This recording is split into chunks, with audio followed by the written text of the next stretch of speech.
ओम सूर्य देवाय नमः। आप सभी का हमारे YouTube चैनल पर हार्दिक स्वागत है। छठ पूजा 2023 कब से शुरू हो रहा है महापर्व छठ? आइए जाने नहाए खाए, सूर्य पूजन व अर्घ्य देने का शुभ मुहूर्त। छठ का पर्व कार्तिक माह के शुक्ल पक्ष की चतुर्थी तिथि पर नहाए खाए से शुरू होता है। पंचमी को खरना, षष्ठी को डूबते सूर्य को अर्घ्य और सप्तमी को उगते सूर्य को जल अर्पित कर व्रत संपन्न किया जाता है। 4 दिन चलने वाला इस पर्व में सूर्य और छठी मैया की पूजा की जाती है। इस दिन रखा जाने वाला व्रत बेहद कठिन माना जाता है, क्योंकि इस व्रत को 36 घंटों तक कठिन नियमों का पालन करते हुए रखा जाता है।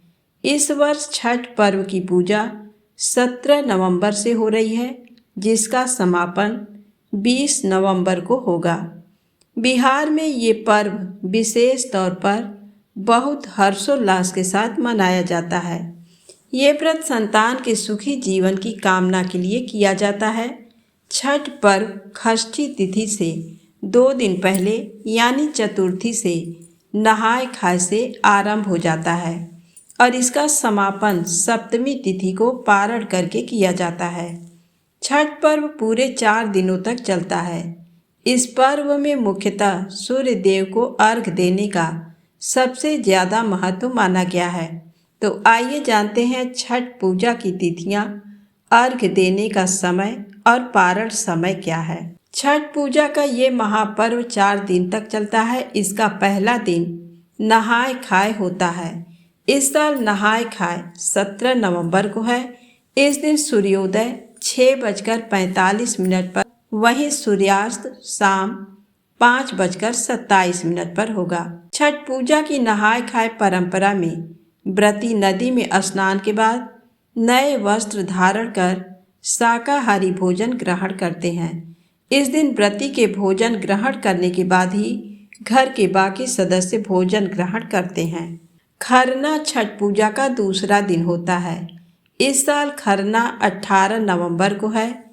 इस दिन का सूर्योदय सुबह 6:46 पर और सूर्यास्त शाम 5:26 पर होगा। खरना के दिन व्रती एक समय मीठा भोजन करते हैं। इस दिन गुड़ से बनी चावल की खीर बनाई और खाई जाती है। इस प्रसाद को मिट्टी के नए चूल्हे पर आम की लकड़ी से आग जलाकर बनाया जाता है। इस प्रसाद को खाने के बाद व्रत शुरू हो जाता है। इस दिन नमक नहीं खाया जाता है। छठ पूजा पर सबसे महत्वपूर्ण दिन तीसरा होता है। इस दिन संध्या अर्घिका होता है। इस दिन व्रती घाट पर आकर डूबते सूर्य को अर्घ्य देते हैं। इस साल छठ पूजा का संध्या अर्घ्य 19 नवंबर को दिया जाएगा। 19 नवंबर को सूर्यास्त शाम 5:26 पर होगा। इस दिन टोकरी में फलों, ठेकुआ, चावल के लड्डू आदि अर्घ्य के सूप को सजाया जाता है। इसके बाद नदी या तालाब में कमर तक पानी में रहकर अर्घ्य दिया जाता है। चौथा दिन यानी सप्तमी तिथि छठ महापर्व का अंतिम दिन होता है।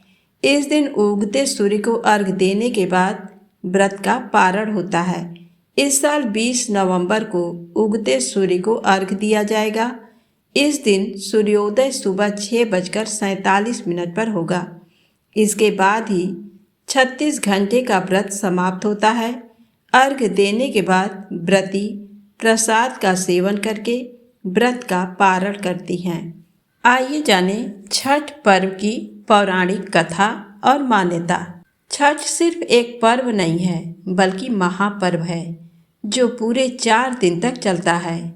नहाए खाए से इसकी शुरुआत होती है, जो डूबते और उगते हुए सूर्य को अर्घ्य देकर समाप्त होती है।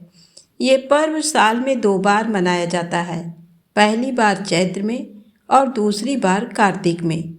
चैत्र शुक्ल पक्ष षष्ठी पर मनाए जाने वाले छठ पर्व को चैती छठ और कार्तिक शुक्ल पक्ष षष्ठी पर मनाए जाने वाले पर्व को कार्तिकी छठ कहा जाता है।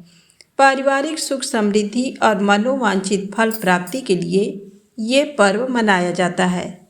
इसका एक ऐतिहासिक महत्व भी है। छठ पूजा की परंपरा कैसे शुरू हुई, इस संदर्भ में कई कथाएं प्रचलित हैं। एक मान्यता के अनुसार जब राम सीता 14 साल के वनवास के बाद अयोध्या लौटे थे, तब रावण वध के पाप से मुक्त होने के लिए उन्होंने ऋषि मुनियों के आदेश पर राजसूय यज्ञ करने का फैसला लिया। पूजा के लिए उन्होंने मुग्दल ऋषि को आमंत्रित किया। मुग्दल ऋषि ने माँ सीता पर गंगा जल छिड़ककर पवित्र किया और कार्तिक मास के शुक्ल पक्ष की षष्ठी तिथि को सूर्यदेव की उपासना करने का आदेश दिया। इससे माता सीता ने मुग्दल ऋषि के आश्रम में रहकर 6 दिनों तक सूर्यदेव भगवान की पूजा की थी। सप्तमी को सूर्योदय के समय फिर से अनुष्ठान कर सूर्यदेव से आशीर्वाद प्राप्त किया था। हिंदू मान्यता के मुताबिक कथा प्रचलित है कि छठ पर्व की शुरुआत महाभारत काल से हुई थी। इस पर्व को सबसे पहले सूर्यपुत्र कर्ण ने सूर्य की पूजा करके शुरू किया था। कहा जाता है कि कर्ण भगवान सूर्य के परम भक्त थे और वो रोज घंटों तक पानी में खड़े होकर उन्हें अर्घ्य देते थे। सूर्य की कृपा से ही वह महान योद्धा बने। आज भी छठ में अर्घ्य दान की यही परंपरा प्रचलित है। छठ पर्व के बारे में एक कथा और भी है। इस कथा के मुताबिक जब पांडव सारा राजपाट जुए में हार गए, तब द्रौपदी ने छठ व्रत रखा था। इस व्रत से उनकी मनोकामना पूरी हुई थी और पांडवों को सब कुछ वापस मिल गया। लोक परंपरा के अनुसार सूर्यदेव और छठी मैया का संबंध भाई बहन का है, इसलिए छठ के मौके पर सूर्य की आराधना फलदायी मानी गई है। पुराणों के अनुसार प्रियव्रत नामक एक राजा की कोई संतान नहीं थी। इसके लिए उसने हर जतन कर डाले, लेकिन कोई फायदा नहीं हुआ। तब उस राजा को संतान प्राप्ति के लिए महर्षि कश्यप ने उसे पुत्रेष्ट यज्ञ करने का परामर्श दिया। यज्ञ के बाद महारानी ने एक पुत्र को जन्म दिया, लेकिन वह मरा पैदा हुआ। राजा के मृत बच्चे की सूचना से पूरे नगर में शोक छा गया। कहा जाता है कि जब राजा मृत बच्चे को दफनाने की तैयारी कर रहे थे, तभी आसमान से एक ज्योतिर्मय विमान धरती पर उतरा। इसमें बैठी देवी ने कहा, मैं षष्ठी देवी और विश्व के समस्त बालकों की रक्षिका हूँ। इतना कहकर देवी ने शिशु के मृत शरीर को स्पर्श किया, जिससे वह जीवित हो उठा। इसके बाद से ही राजा ने अपने राज्य में ये त्योहार मनाने की घोषणा कर दी। तो प्रेम से बोलें, छठी मैया की जय हो, सूर्यदेव भगवान की जय हो।